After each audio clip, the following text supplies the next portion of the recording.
C'est pas un problème que les femmes fassent les sur internet parce que ça a toujours existé. Le problème c'est juste l'ultra-validation qu'elles reçoivent de la part des scènes.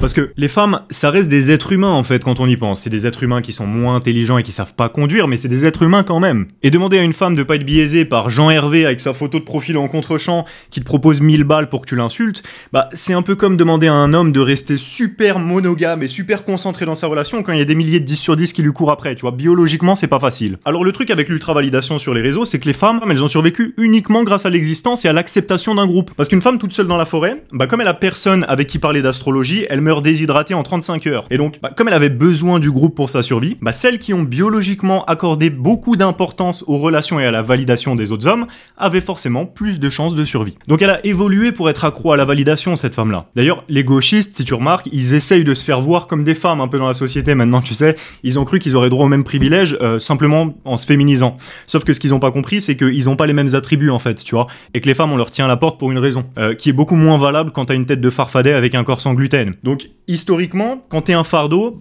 même si t'es belle, vu que tu sais que tu prends de la place pour rien, tu parles pas beaucoup, tu vois, tu restes discret. Et c'est pareil pour les hommes soja d'ailleurs, parce que même les gauchistes avant c'était des mecs qui avaient des couilles, tu vois, et qui faisaient des jobs à se péter le dos, tu vois, vraiment très très très difficile. Maintenant c'est plus des mecs qui ont des crises d'angoisse si on leur demande de servir à quelque chose dans la société. Mais ça dans un monde en guerre ça survit pas. Donc ils se faisaient discrets, tu vois, comme des petits rats, ces gens-là qui existaient déjà avant, et puis ils bouffaient les restes en espérant qu'on les remarque pas trop. Bon maintenant que n'importe quel sgeg peut survivre, n'importe quel sgeg survit. Le problème, c'est que les gens, ils pensent que être vivant, ça rend ton opinion valable. Alors que non, en fait. C'est ni valable pour les femmes, ni valable pour les victimes. D'ailleurs, c'est pas valable pour les hommes non plus, sauf que comme notre vie est beaucoup plus difficile, on est obligé d'en ressortir un minimum de compétences, en fait, par défaut, vu qu'on est obligé de faire des efforts. Parce que les femmes, elles disent aux gauchistes qu'elles en ont marre de l'oppression masculine, mais la vie sexuelle des hommes soja, elle prouve le contraire, malheureusement. Enfin, si on se base sur des femmes qui prennent des douches et qui ont des cheveux sur les côtés, évidemment. Ce qui est drôle parce que, à la limite, une femme, tu lui demandes pas d'avoir raison dans la vie, tu vois, sinon t'es dans la merde parce que ça arrive vraiment pas souvent. Mais quand c'est un homme, c'est un peu plus frustrant d'un coup, parce que tu te dis, putain, au moins t'aurais peut-être pu servir à quelque chose, tu vois, au lieu de simplement teindre les cheveux en bleu et changer de sexe. Alors qu'une femme, c'est plus comme un petit canard, tu vois, tu la laisses barboter, il se sent bien, elle est contente, tu vois, elle s'épanouit là-dedans. Et en fait, une femme épanouie, c'est une femme qui peut vraiment t'amener sa beauté. Tu vois, elle t'amène vraiment une énergie divine, parce qu'elle prend plaisir à contribuer, à donner quand elle se sent bien. Après, si tu lui demandes de comprendre la politique, évidemment, c'est autre chose, parce que déjà, quand on propose de mettre en place des quotas sous prétexte d'égalité, c'est qu'on comprend pas vraiment ce qu'on dit. Tu vois, on s'est pris un peu au jeu.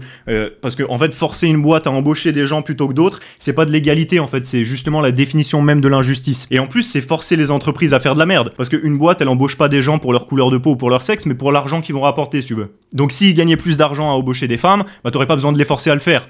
Ils le feraient tout seuls. La raison pour laquelle ils le font pas, c'est parce que c'est une idée de merde. Parce que moi j'ai des business et je peux te le dire, tu prends pas une femme pour faire n'importe quelle tâche, tu vois. De la même manière que tu prends pas un homme pour faire n'importe quelle tâche, sinon la vaisselle elle est super mal faite. De la même façon, quand on dit taxer les riches dans le pays le plus taxé au monde et où tous les riches sont déjà poussés dehors, c'est que tu comprends pas non plus que t'es en train d'auto-détruire en fait ton pays économiquement. Et que même quand t'es une femme forte et indépendante, c'est-à-dire que tu vends des photos de tes pieds sur internet, si tu veux, la personne qui a conceptualisé et inventé ton téléphone, c'est un homme. La personne qui est allée dans les mines de coltan pour chercher les matériaux et les composants du téléphone, c'est un homme. Et le gars qui te paye, c'est aussi un homme.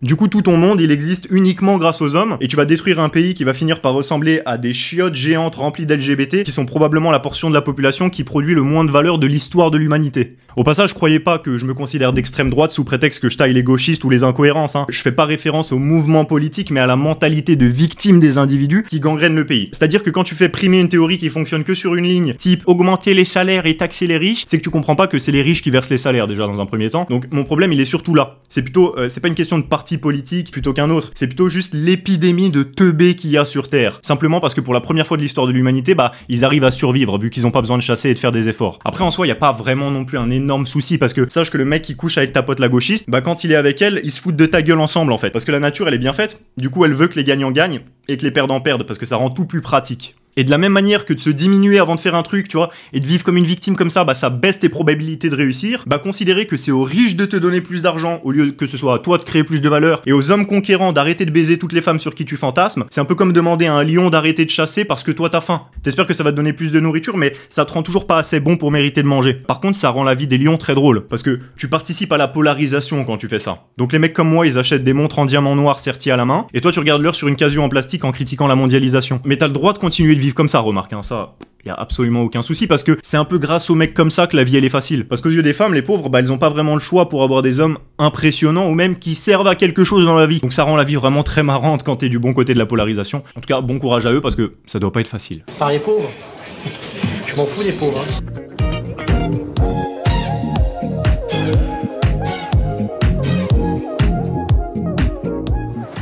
Billy, c'était trop musclé.